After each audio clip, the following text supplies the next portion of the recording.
Miles, you were there. I mean, you know these guys. You know Stephen Miller. You worked for Trump. What do you think is animating this? Why do people like this turn toward what I would call fascism? Why? On the line with us, our buddy Miles Taylor, the ex-national security official, the former chief of staff for the Department of Homeland Security in Trump's first administration, the New York Times best-selling author of multiple books and also anonymous, and the founder of Defiance.news, which is his website, his what do you call it, Substack newsletter. Miles, welcome back to the program.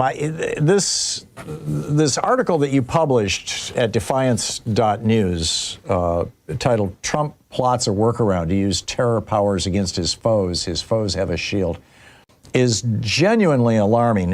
Can we walk through it? Well, here's what's going on, Tom, and you and I have talked a little bit about the precursors to this in the past. As a refresher for folks, last fall, the administration put in place something called NSPM 7, National Security Presidential Memorandum 7, which was an executive order from the White House that had the president directing federal agencies to investigate people under the guise of going after Antifa. And specifically, this was a reorganization of the federal government to make sure that the FBI and DHS and intelligence community start prioritizing what they call left-wing terrorism, and specifically indicators of terrorism driven by anti-Americanism, anti-Christian, and anti-capitalist views. Folks would be right to hear that and say, well, that doesn't sound like terrorism. That just sounds like political speech, protected speech, First Amendment speech. You would be correct in thinking that. That's why that executive order was so concerning. But here's the thing, Tom. At the time, a lot of us came out and said, as scary as this is, the Trump administration under the law does not have the ability to designate domestic groups as terrorist organizations. It can say so in executive orders, but that doesn't have any legal teeth. If they want to go prosecute an organization like Indivisible for organizing No Kings rallies, they're going to have to find other reasons. If there was fraud or if there was some other crime that the organization was conducting, they can't just say this is a terrorist organization and we're going to go after them. But here is what the Trump administration has done this past week. They've started to lay the groundwork for claiming that groups overseas are Antifa groups, and here in the United States, domestic elements are coordinating with those groups. Why is that significant? Because the president does have the power to designate foreign terrorist organizations like ISIS and Al-Qaeda. And if this administration designates more foreign organizations as Antifa terrorist groups, they can use those hooks to come monitor the domestic political opposition in the United States, to charge domestic political groups with providing material support to terrorist organizations, and use other national security powers against them. That's the concern here, and people need to know what's happening. Yeah, this is exactly why so many of us were freaked out by the Patriot Act and similar legislation that came out of 9/11, the overreaction to 9/11. And but yeah, that and this ministerial that Marco Rubio held yesterday, the day before, where he was talking about Cuba is now the epicenter of communism in the world, and they've got all these Americans who are their stooges basically, and they named one of my colleagues, Amy Goodman, who's done some reporting from Cuba, and how dare you go there, and they named several members of Congress. This seems to me like it's all part of one thing.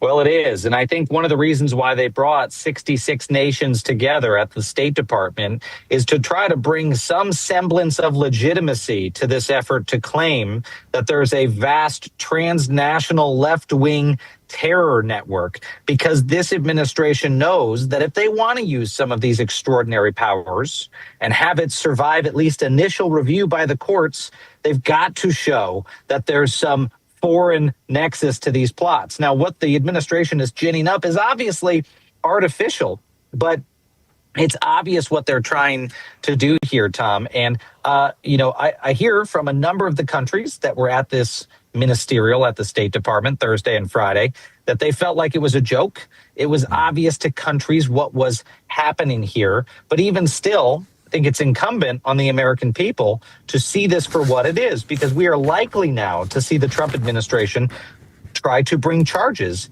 against domestic political organizations and activists and pro-democracy leaders under the guise of counterterrorism. And the more we understand what they're doing, the more we can inoculate against it, because this administration isn't confident it will win these cases in the courts. You heard this in Stephen Miller's speech at that ministerial. He says, well, leftists always say that their civil liberties are being violated, and those cries need to fall on deaf ears. That was his quote. He wants cries for civil liberties to fall on deaf ears. That's the confession of a man who knows that his administration is trending down the road of violating the constitutional rights of Americans. But even if these types of cases don't survive in the federal courts, what the Trump administration wants is for the process to be the punishment. They want the court of public opinion to do damage to these organizations and these people if they are indicted. And that's what we can help guard against by realizing this is effectively a setup.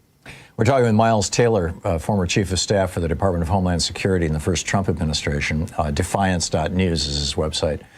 Miles, you were there. I mean, you know these guys. You know Stephen Miller. You worked for Trump. What do you think is animating this? Why do people like this turn toward what I would call fascism? Why?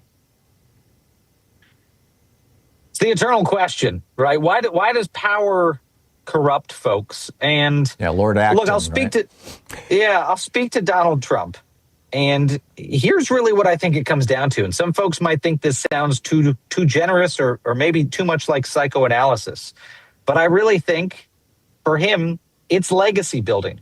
All of us, most of us, fear our mortality and want to at least know that we've left something behind that will survive us. Whether that's networks of friends, whether that's children we have, or institutions we build, or the impacts of our work. Donald Trump has got the same genetic makeup as most of us. Unfortunately, he does. And I think in his mind, amassing power and taking sweeping actions is the way to build a legacy, is the way to endure, is the way to live forever, is to leave this impact. And you see that in some of the revealing comments he's made to journalists and biographers and associates about how he views himself as one of the most powerful people in human history. Donald Trump doesn't necessarily view breaking down democracy's walls as destructive. He views it as building a legacy, building a reputation we'll talk about for years to come. Yeah, he famously said Hitler did good things too. I mean, he views that as a legacy. I mean, that's pretty remarkable. So how best, Miles, do we respond to this? Because I think it's plain for anybody who looks carefully at what's going on, this sequence of events from, March of last year when they first started putting masks on ICE agents, then to the NPS, 7 and on September 25th, as I recall, of last year. And all of these steps, and expanding the concentration camps and expanding the definitions and flooding, putting as many of their judges in the courts as they can. How do we stop this? What do we do?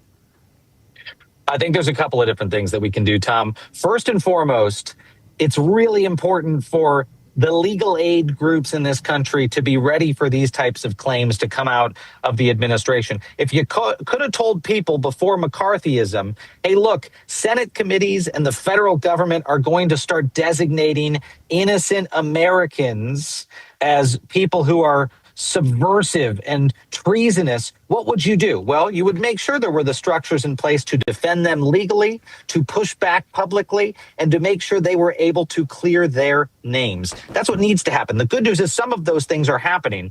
My organization, Defiance.org, which produces Defiance.news, has been funding a lot of the different legal aid efforts in this country to protect folks against that sort of federal overreach. That's step one. Step two is we need states attorneys general, and local prosecutors in the game to try to protect their people against this federal overreach. That's another place that we have been investing in networks of local prosecutors and states attorneys general around this country to collaborate, to fight back against these types of charges, to fight back against the demonization of people because of their political views. But the last thing, Thom, is on us. It's on the American people to stay very animated and to go exercise our democratic rights.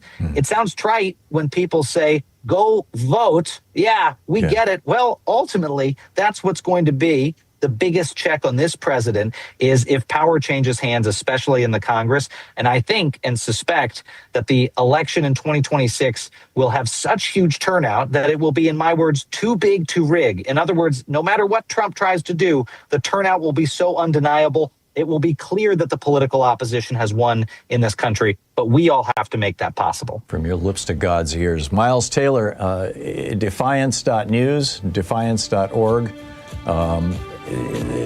Defiance.news, by the way, you can sign up for free to get his newsletter. Miles, thank you. You are doing such a great service in this country and such great work. I really appreciate you dropping by. Right back at you, Thom. Thank you, sir. Thank you.